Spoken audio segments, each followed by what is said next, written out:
ഹല ഹല മച്ചാമാരെ, എന്താ വിശേഷം? അപ്പോൾ നമ്മൾ ഇന്ന് നിങ്ങളെ കാണിക്കാൻ പോകുന്നത് ഞങ്ങളുടെ ഫേവറേറ്റ് ഗോ ടു സ്പോട്ടായ കോസ്മോ എന്ന് പറഞ്ഞിട്ടുള്ളൊരു ഹോട്ടലാണ്. അടിപൊളി റെസ്റ്റോറൻ്റാണ്. അപ്പോൾ വന്നു കഴിഞ്ഞാൽ ഞങ്ങൾ 3 പേരും അടിപൊളിയായിട്ട് ഭക്ഷണമൊക്കെ കഴിച്ച് ഹാപ്പി ആയിട്ട്. പിന്നെ മെയിൻ കോഴ്സാണ് ഇപ്പോൾ കഴിഞ്ഞത്. ഇനി നമുക്ക് ഡെസേർട്ടോട്ട് കിടക്കാം. ഡെസേർട്ടൊക്കെ എത്രയുള്ളതെന്ന് അറിയുമോ? 7-8 ഉണ്ട് ഡെസേർട്ട്. അതും ഈ പറഞ്ഞ പോലെ ബുഫേ കൊണ്ട് നമ്മൾ തകർക്കാറുണ്ട്. നിങ്ങളെല്ലാ ഫുഡീസ് ആരെങ്കിലും കാണുവാണെങ്കിൽ എന്തായാലും ഇത് വന്ന് എക്സ്പ്ലോർ ചെയ്യണം. അത്യാവശ്യം നല്ല ആംബിയൻസാണ്. നമുക്ക് ഇപ്പോൾ സിംഗിൾസ് ആയാലും കപ്പിൾസ് ആയാലും എല്ലാവർക്കും കഴിക്കാൻ പറ്റിയത് നല്ല ആംബിയൻസും കാര്യങ്ങളൊക്കെ.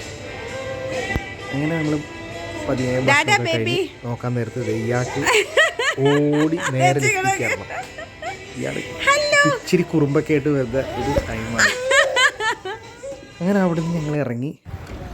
ഇതിൻ്റെ പുറത്തോട്ട് ഇറങ്ങുമ്പോൾ തന്നെ വേറൊരു ചെറിയൊരു നല്ല ഒരു പ്ലേസ് ഉണ്ട്. ഇങ്ങനെ പോയി ഊഞ്ഞാലൊക്കെ ആടാൻ പറ്റും. ഭക്ഷണം കഴിച്ച് ക്ഷീണിച്ചുകൊണ്ട് ഞങ്ങൾ ഇരുന്ന് കാഴ്ചകളൊക്കെ കണ്ട് നിങ്ങളായിട്ട് ഇത് ഷെയർ ചെയ്യണമെന്ന് എനിക്കുണ്ടായിരുന്നു. ഓക്കെ, അപ്പോൾ ഇതൊക്കെയാണ് ഇന്നത്തെ നമ്മുടെ വിശേഷങ്ങൾ. എന്നാൽ പിന്നെ അടുത്ത വീഡിയോ കാണാം.